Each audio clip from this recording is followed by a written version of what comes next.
put that down if you haven't. Folk music, put that in your memory stick.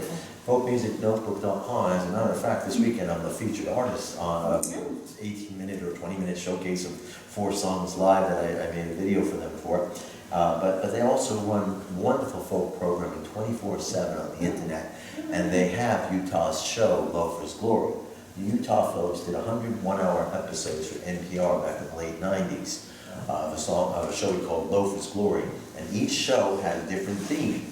And he just would expound his wisdom for an hour and share songs and dig up arcane, like rare recordings from the 30s or whatever on his topics. Everything from baseball to the war, to the peace movement, to the progressive movement, to the union movement. It's called Loafer's Glory. And you can find that link on Folk Music Notebook. They have it each week at a certain time. It's all archived on Utah Phillips column. Anyway, great stuff, Utah Phillips. And I have to mention, I'm here, of course, alone with my guitar. The albums, I just wish I could someday present my music with the musicians who record with me, because Doug Robinson has been playing bass on my records for 10 years now. I think I've lived there 12 years actually now.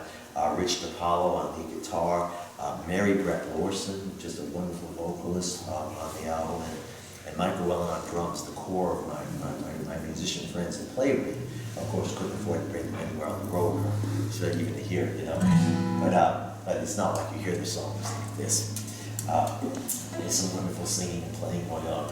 And of course, a lot of that stuff's on video now. Just go to my website or YouTube and Google George Mann, and there's videos of 6 or 7 songs from the last 2 hours. This is one of them, a song called The Bottle Wins Each Time.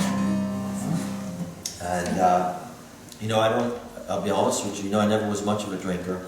I prefer greener pursuits, especially now that they're legal.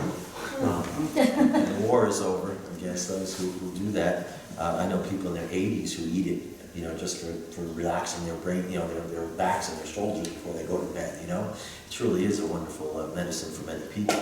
Even my sister, who doesn't ingest it for fun, is using it for her neck and shoulder, the ointments, that they put out.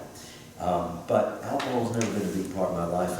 In the last couple of years, especially with the coronavirus, I've been drinking less and less. I literally, at one point, I had a 12-pack that I bought for the band at Memorial Day weekend when we were working last year, and there were still 3 or 4 of them in my fridge by Labor.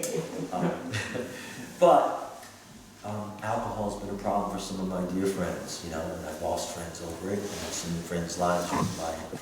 And this song, The Bottle Wins Each Time, comes from a story that came to me from a friend in Oregon. And it showed up on Facebook, and as I got to know more about it, it took me a year before I wrote the song. He said, "You should write a song about this."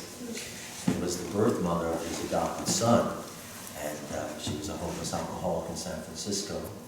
And they were driving around on Christmas Eve 2020, at the beginning of the first year of the pandemic, looking for her, and they found her, and they brought her home for a week, and he gave her the choice: "I'll pay for you to go through rehab." They were not lovers or anything. Jeff has his own partner.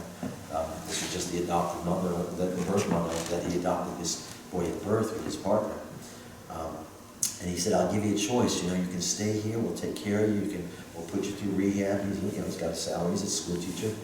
Or I'll give you a bus ticket back to San Francisco." And she took the bus ticket after a week at home with her son, and they had done this several times.